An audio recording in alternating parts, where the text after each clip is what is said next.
And we're going. All right, so now look at this little chart, little diagram. See, here's where the headstock is, this part here. So this would be like looking at it like this, okay? Like this. Notice string number 1 and string number 6. That's on the top, that's on the bottom, okay? So that's how you look at that. So the way we tune the next string, which is, what string is the next string? String number 5. Number 5. Is what? What note? A. That's right. The way we tune the next string is we put our finger on, here's string 6. We put our finger on what we call the 5th fret, the space that is 1, 2, 3, 4, 5. Now notice, the spaces in between the metal strips is where we put our fingers, and we call those spaces frets. Technically, the metal strips are called frets. Okay. But when we're playing and talking about where to put your finger, we're talking about the space between the metal. So in your guitar, like all guitars, have dots. I shouldn't say all, classicals don't. Yours has it on the 3rd, 5th, 7th, 9th, and 12th. So you got to very quickly learn so that you don't have to count every time. Okay. When I say 5th fret, you're going to know that it's that dot. So now put your finger on the space that is called the 5th fret on the 6th string. On the 6th string, you're on the 5th, and you're on top of the metal. I want you in the space between the metal. In between. There you go, that's it, exactly. See where my finger is? Now pluck that note. No, pluck the 5th, no, you're plucking the wrong string. There you go, that's it. Good. Try to hold your guitar so you can actually see what you're doing instead of down where you can't see what you're doing. There you go, that's better. All right, let's hear that note again. Good, sounds good. Now that's what the next string is supposed to sound like, because that's A. And string number 5 is A. So we do this so we can tune string number 5 to string number 6. So let's see what the A string sounds like in comparison. See, mine's flat because I was in a non-standard tune. So let me hear your 5th string now. And you're way sharp. So you want to bring that down. I'm going to bring mine up. Watch what I do. When I think it sounds about right, I'll check it again. To me, that sounds about right. Now you do the same thing. Pluck that note on the 6th string. Now plug the 5th string. Wrong one. That's okay. You're going to miss strings for a while. You're plugging the wrong one. Nope. String number 5. That's a 6. Yeah. Yeah. Okay, you're way sharp. So now you go here, and as you're plucking, turn the knob. I think you're finding you're going to go the wrong way if you turn it that way. So go the other way. Go a little faster so you can hear the change right now. Oh, you went. I was wrong. Go the other way. Facing the person makes it confusing for me sometimes. Keep going.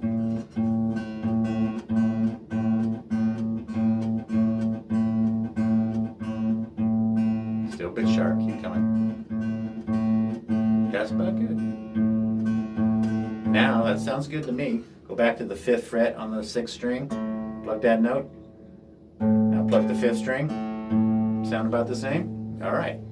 That's what we do the whole way. There is an exception. We'll get to that exception. 5th fret on the A string now. String number 5, 5th fret. Let's hear that note. Watch where you're plucking. You can go ahead and look at your hands. Now pluck the 4th string, which is D. See what happens? See when you're touching it? Mine's flat, so watch what I'm going to do.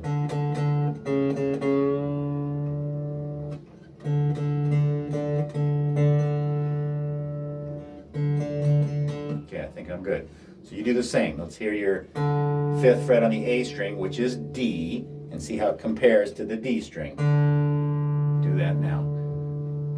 Yeah, you're sharp. Oh, it sounds like all your strings are sharp. So go ahead and go to your proper knob and bring it down. You're sharp, so you want to come down.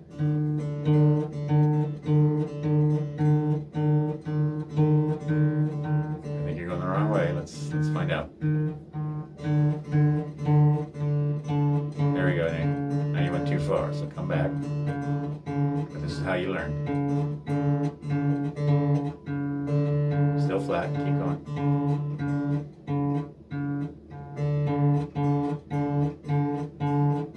Okay, that's good. I think that's good. Go ahead and test it. 5th fret on the A string. Oops. Now pluck your D string. No, don't worry about the 6th anymore. We're going to go here and here.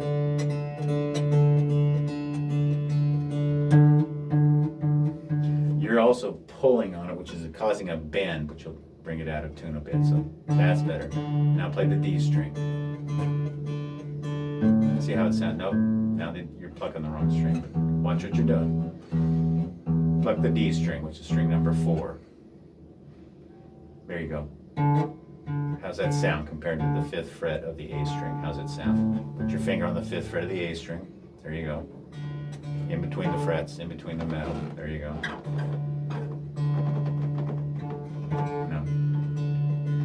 Now look what I'm doing. I'm going back and forth between these two to see how they sound compared to each other. You do the same. Oh, wrong string. There you go. And you're pulling on it so it's out of tune when you pull on it like that's better. Actually sounds pretty good to me now, so that's the idea. And we do it all the way down. Now watch, when I say you're pulling on it, and this is common, you're bending it just a little. Listen to what happens when I bend it.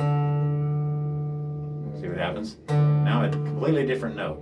Right, because I pulled down. You're pulling down on it, yeah. So, and that's a technique that you'll learn as time goes on. Yeah, when we're playing, we go.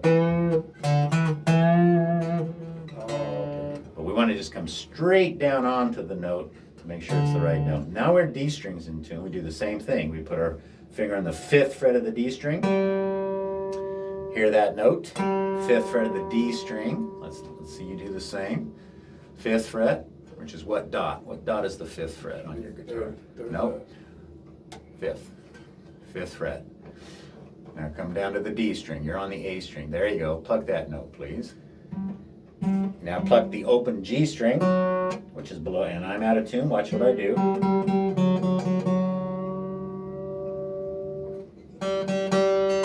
Oops. Yeah, they sound the same to me, so you do the same. And you're sharp again, so now you go to your knob, which is your G string, and you bring it down and pluck it while you're turning. Very good. Now hear how it sounds compared to the 5th fret of the D string. There you go, that note right there. Pluck that note. Look at your other hand, look at your plucking hand, make sure you're plucking the right string. Now the G. A little flat, so bring it back up just a little.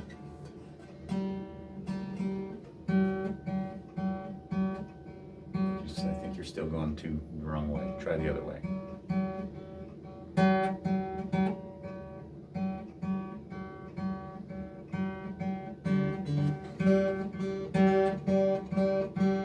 There you go. What I'd like you to do too at home is just practice drastically turning them so you can immediately hear the difference and get used to which direction is for what. Like this, watch. Get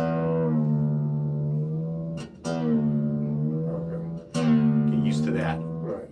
Because when you do it, when you go really slow and incremental, it's almost like you can't quite hear the change. All right, here's where we deviate. We go to the 4th fret on the G string to get us our B note, which is the 2nd string. So on the 3rd string, G, go to the 4th fret, which would be before the 2nd dot. On the G string, which is string number 3. No, string number 3. Remember counting from the floor. 1, 2, 3. There you go. 4th fret. You're in the right fret, wrong string. Go closer to the floor. One more. There you go. Move it a little more in between the fret. There you go. Now pluck that note.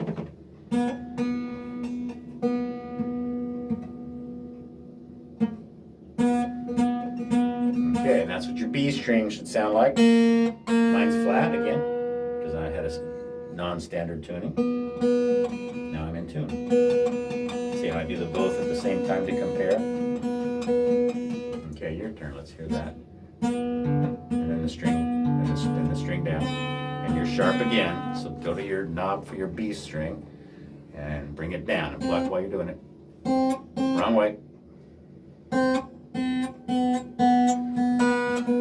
Too far, too far.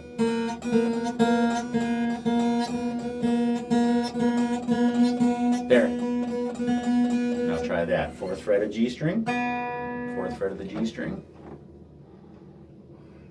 There you go, 4th fret. You're on the 5th. Go a little further. There you go, 4th fret. Compare the two. Oh, wrong string. There you go, G. Oh, good. Very good. All right, one more to go. We go back to the 5th fret on the B string. 5th fret on the B string, which is string number 2. Wrong way. That's number 5. There you go. Yeah, it'll take you a little while to remember that. There you go. That's the right place. Let's hear that note. Okay, now compare your E string, number 1.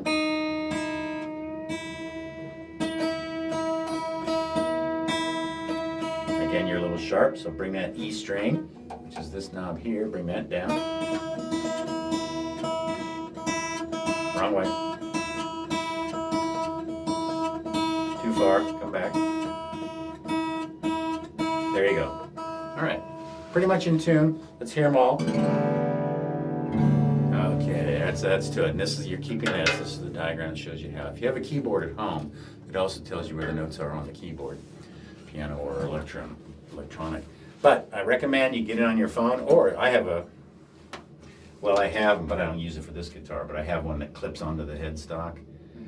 It's a tuner, and you turn that on, and as you're plucking the string, it tells you how to get into tune. Oh, okay. They're cool. They're about $15. They probably have them out here. Mine has a built-in tuner, so I don't need one on this guitar for that. They make them where they just clip onto the headstock. That's what that is. I think I've never known what that was. Oh, okay, yeah. You've seen them before. Because I've seen people put that. Oh, okay, yeah, exactly. What they're doing. And all the newer ones with the built-in pickup have them in the pickup system themselves. All right, now what I want you to do is get yourself a 3-ring binder and get yourself some of these plastic sheet holders, okay? Because I'm going to give you a lot of handouts. Now, guitar playing. First of all, what's your goal with guitar playing? What do you want to do? I just want to learn how to play it and learn how to read the notes, and that way I can follow on with. Let me ask you this: do you like to sing, and do you want to sing and play? No, I can't sing. Okay. I don't know how to sing. That's important, because to sing and play is a different thing from just playing instrumentally.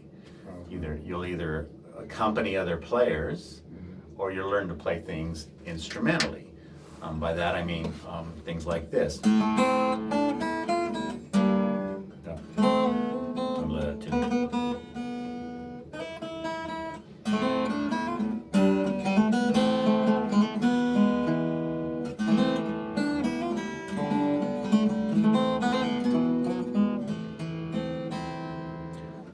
Instrumentally, you play a tune, combining single notes with chords to just, there's your song.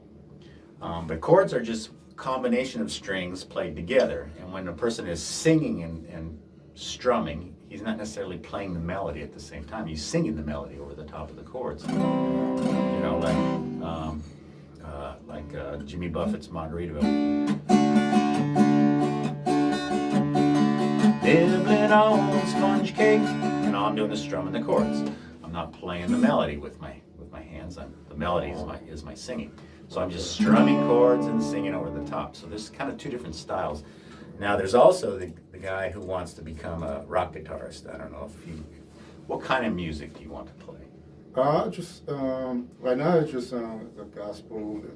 Okay, so that's why you picked an acoustic guitar. Yeah, you like acoustic acoustic guitar. guitar. Play along when I'm Gotcha. listening to them. Okay, good. All right, so and then you know what? There's a lot of play along stuff on YouTube. So once you start learning your chords, I'm going to encourage you to open up YouTube, type in what song you want to play along with, and voila, I promise it'll be there. There's billions of songs on YouTube you can play along with, and I don't think I'm exaggerating. So that's a great tool, the YouTube. When I was a kid, I had to find other players to play along with. There was no internet. But now, you got a huge advantage, and I tell my students, go to YouTube, find the songs you like, play along, learn the songs that you want to learn. Right. My job isn't to teach you songs. My job is to teach you how to learn the songs. Teach me what this is, how to do. The foundation. Yeah. And the foundation of guitar playing is chords. Chords are a combination, like I just showed you, of strings played at the same time. So the first thing you're going to do is learn how to play your chords. I shouldn't say the first thing, but one of the first things is how to play your chords. If you don't know chords, you're never going to really play the guitar very much or very well. You got to learn your chords. Now, you said something about reading music. You also want to read music? Well, I mean, if... Because there's a difference between reading, and let me show you. There's a difference between reading actual notation. In here, you learn, and I do have a couple of students who wanted to learn how to read music, to look at a sheet music like this and to know what to do according to this. Yeah, I want to learn that. You want to learn that? Yeah. Okay, then you got to get yourself a book. Okay. All right? And then we'll do that. And you know, this is a fantastic thing to do. It's a little bit longer learning curve, but in the long run, it'll make you a more versatile player. Right. You'll be able to pick up a hymn book or whatever and open it up, and it's going to be notation, which is language for any instrument, whereas it won't be necessarily specifically guitar. Although they're all putting the chords up on top of the notation as well these days. So you could say, okay, it's that chord there. I could strum along, or I could play the melody. One of the songs in here is a popular, here we go, Amazing Grace, right? You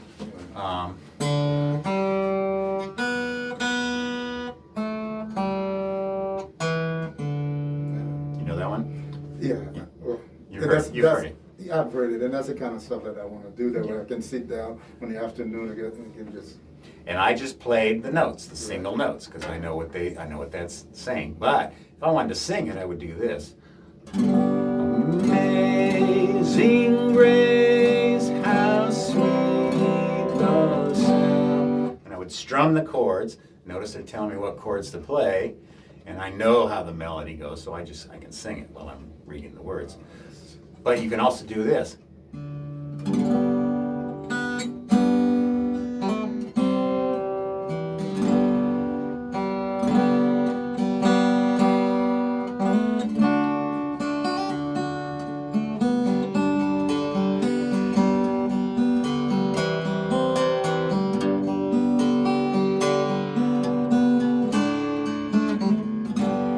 There, you heard the melody, didn't you? Yeah, I did. See, I'm doing the chords and the melody combined, and I call that pick and strum.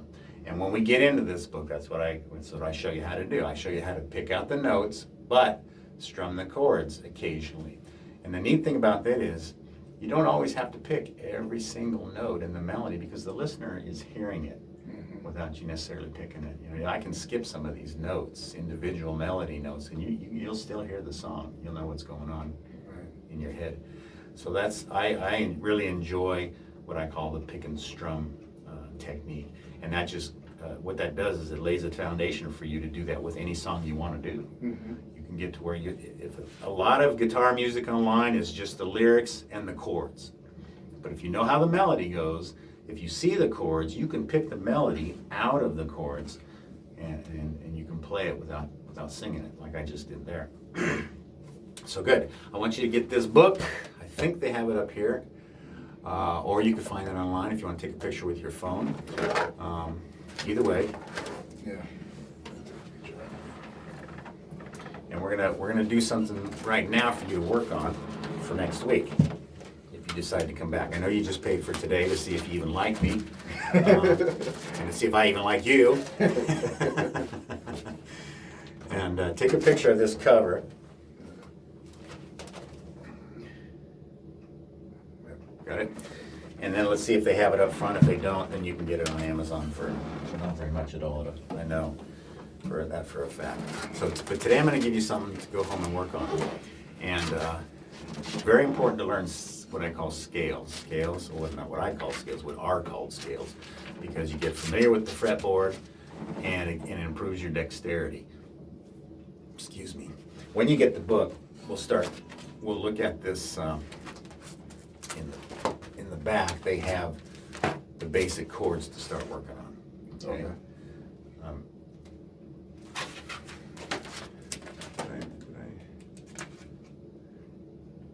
I don't know if you have at home. In fact, you know what? I'm going to give you one right now. I've got a copy of it. I've got copies in here.